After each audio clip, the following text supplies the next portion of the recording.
Christmas বলে কথা আর বাড়িতে বসে থাকলে কিন্তু একদমই ভালো লাগে না। তাই জন্য সকাল সকাল আমি, মা, বাবা ৩ জন মিলেই কিন্তু বেরিয়ে পড়েছিলাম। আর গিয়েছিলাম হচ্ছে স্টার মলে, যেটা আছে কিনা মধ্যমগ্রামে। তোমরা অনেকেই জানো, আবার অনেকেই জানো না, তাই জন্য লোকেশনটা বলে দিলাম যে স্টার মলটা কোথায়। আর জানো তো, সকাল সকাল সফট টয় গিফট পেয়েছিলাম ঠিকই, কিন্তু সফট টয় যেখানেই দেখবো সেখানেই গিয়ে আমি আটকে যাই। দেখে তো মনে হচ্ছিল যে পুরো দোকানটাই আমি কিনে নেবো। ওই দেখাচ্ছিলাম যে ওরকমই একটা পুতুল আমি গিফট পেয়েছিলাম সকালবেলা, ওর থেকেও বড় সাইজে।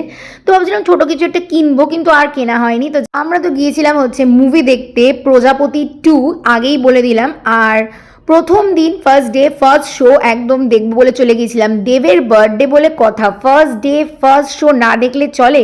তো চলো, এই স্টার মলে কিন্তু প্রথমবার মুভি দেখছি। এছাড়া আগে অনেক পিভিআর, আইনক্স, অন্য জায়গায় দেখেছি, বাট স্টার মলের আইনক্সে প্রথমবার। আর সত্যি বলতে জানো তো, আমার না পিভিআর থেকে আইনক্সে মুভি দেখতেই বেশি ভালো লাগলো। বিকজ কি, এখানে মানে lighting, sound quality, picture clarity অনেক বেশি ভালো।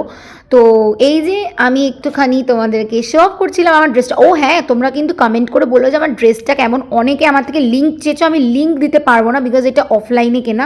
এই যে মুভিটা কিন্তু শুরু হয়ে গেছে, আর বাচ্চাটা কিন্তু মারাত্মক মিষ্টি ছিল। মুভিটাও প্রচণ্ড ভালো ছিল। তোমরা যে যে পারো গিয়ে দেখে আসো, বাবা মা বন্ধু, কারণ যাদের সঙ্গেই যাও কোনো প্রবলেম নেই। ফ্যামিলি পিকচারই বলতে পারো, মানে বলতে পারো কি, ফ্যামিলি পিকচারই।